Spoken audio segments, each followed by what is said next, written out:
सुप्रभात बच्चों।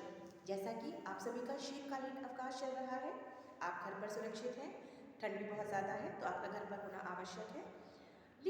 लेकिन घर पर रहते हुए भी आपकी पढ़ाई में कोई अवरोध उत्पन्न ना हो, इसलिए हम अपनी कक्षाएं आपके सामने वीडियो के माध्यम से प्रस्तुत कर रहे हैं। तो इस सप्ताह के पाठ्यक्रम के अनुसार आपको वाक्य विचार पढ़ना है। वाक्य विचार के अंतर्गत हम क्या पढ़ेंगे? वाक्य विचार के अंतर्गत हम पढ़ेंगे वाक्य किसे कहते हैं, वाक्य के कितने अंग होते हैं, वाक्य के कितने प्रकार होते हैं। उदाहरणों के माध्यम से हम वाक्य को समझेंगे और अभ्यास कार्य भी करेंगे।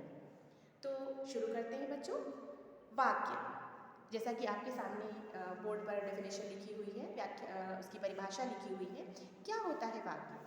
शब्दों के सार्थक, क्रमबद्ध एवं व्यवस्थित समूह को वाक्य कहते हैं। जी हाँ, जिस वाक्य में कर्ता, कर्म और क्रिया क्रमबद्ध रूप से आए, व्यवस्थित रूप से आए और अपना एक सार्थक अर्थ प्रदान करे, उसे हम वाक्य कहते हैं। ठीक है, ध्यान से देखिए बोर्ड पर।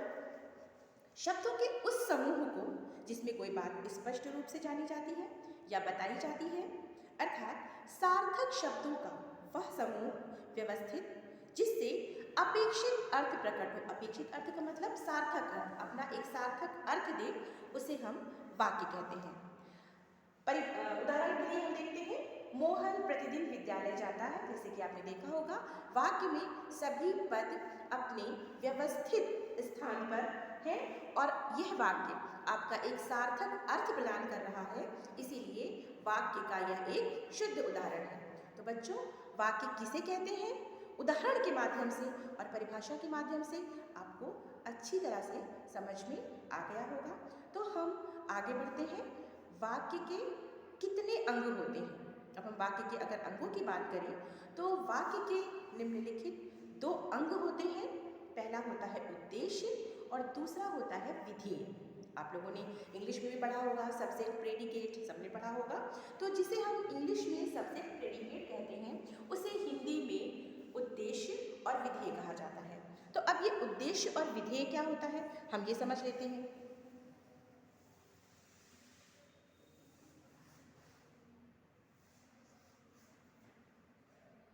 अब हम एक उदाहरण लेते हैं उद्देश्य और विधेय का कि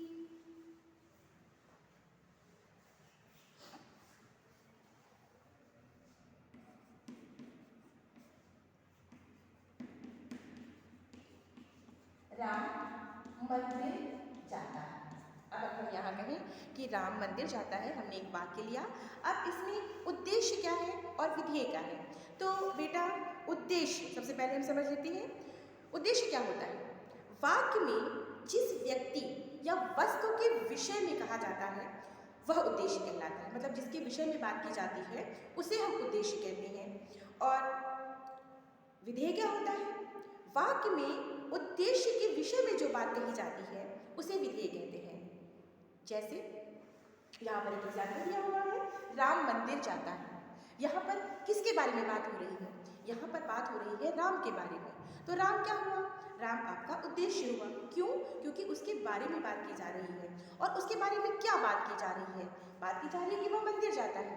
तो राम आपका उद्देश्य हो गया और मंदिर जाता है ये विधेय हो गया। ये आपका हो गया उद्देश्य और ये आपका हो गया विधेय। ठीक है, सबको समझ में आ गया? तो उद्देश्य क्या होता है, एक बार फिर से समझ लीजिए। उद्देश्य में जिस व्यक्ति के बारे में बात की जाती है, जिसके विषय में कुछ कहा जाता है, उसे हम उद्देश्य कहते हैं। और उस व्यक्ति के विषय में जो बात कही जाती है उसे हम विधेय कहते हैं। तो बच्चों, आपको उद्देश्य और विधेय अच्छी तरह से समझ में आ गया होगा। अब हम बढ़ते हैं वाक्य के प्रकार की ओर। तो बच्चों, वाक्य दो प्रकार के होते हैं, वाक्य के दो भेद होते हैं। सबसे पहला अर्थ के आधार पर और दूसरा होता है रचना के आधार पर। तो अभी हम सबसे पहले बात करेंगे अर्थ के आधार पर वाक्य के भेद। बच्चों, अर्थ के आधार पर वाक्य के निम्नलिखित 8 भेद होते हैं। निम्नलिखित 8 भेद होते हैं। कौन कौन से? पहला होता है विधानवाचक वाक्य। विधानवाचक वाक्य क्या होता है? विधानवाचक वाक्य तो विधानवाचक वाक्य जिन वाक्यों में क्रिया के करने या होने का सामान्य कथन प्राप्त हो या सामान्य रूप से कोई क्रिया की जा रही हो उसे हम कहते हैं विधानवाचक वाक्य। अर्थात जहाँ पर सामान्य क्रिया हो, एक ही कर्ता हो, एक ही क्रिया हो, उसे हम कहते हैं विधानवाचक वाक्य। अगर हम उदाहरण की बात करें तो जैसे वह प्रतिदिन व्यायाम करता है, तो वह प्रतिदिन व्यायाम करता है या व्यायाम करने की सामान्य क्रिया की जा रही है और एक ही वाक्य में एक ही करता है और एक ही क्रिया हो रही है, इसलिए ये आपका एक सामान्य वाक्य है, तो इसे हम कहेंगे विधानवाचक वाक्य। अगर हम दूसरे वाक्य की तरफ बढ़ते हैं, निषेधवाचक वाक्य। निषेधवाचक वाक्य को नकारात्मक वाक्य भी कहा जाता है। नकारात्मक जिसमें न का प्रयोग होता है, नहीं का प्रयोग होता है, मत का प्रयोग होता है, उसे हम कहते हैं नकारात्मक वाक्य। अगर हम इसकी परिभाषा की बात करें बच्चों, तो जिन वाक्यों से क्रिया के ना होने या ना करने का भाव प्रकट हो, मतलब कोई क्रिया नहीं हो रही है, कोई क्रिया नहीं की जा रही है, उसे हम कहते हैं निषेधवाचक वाक्य या नकारात्मक वाक्य। जैसे मेधावी छात्र नकल नहीं करते। अब यहाँ पर सीधी सीधी से नकारात्मक समझ में आ गया होगा, यहाँ पर नहीं लगा हुआ है। मोहन विद्यालय नहीं जाता, यहाँ क्रिया नहीं के रूप में हो रही है, क्रिया हो ही नहीं रही है, तो जहाँ पर क्रिया नहीं होती है या नहीं की जाती है उसे हम कहते हैं नकारात्मक अर्थात निषेधवाचक वाक्य। बच्चों तीसरा होता है संदेहवाचक वाक्य। क्या होता है संदेहवाचक वाक्य? जिन वाक्यों में संदेह या संभावना का बोध हो, मतलब कोई काम हो रहा है, इसमें संदेह है, हो सकता है, मानो हुआ हो, संभावना हो रही है, उसे हम कहते हैं संदेहवाचक वाक्य। फॉर एग्जाम्पल अगर हम उदाहरण लें तो मुझे नहीं लगता कि वह समय पर आ पाएगा, मतलब यहाँ पर संदेह है कि वो समय पर आ पाएगा या नहीं आ पाएगा। चूंकि यहाँ पर संदेह का भाव प्रकट हो रहा है, इसलिए इसे हम कहेंगे संदेहवाचक वाक्य। अभी हमने ये 3 तरह के वाक्य पढ़े। पहला विधानवाचक वाक्य, दूसरा निषेधवाचक वाक्य, तीसरा संदेहवाचक वाक्य। एक छोटी सी पुनरावृत्ति करते हैं।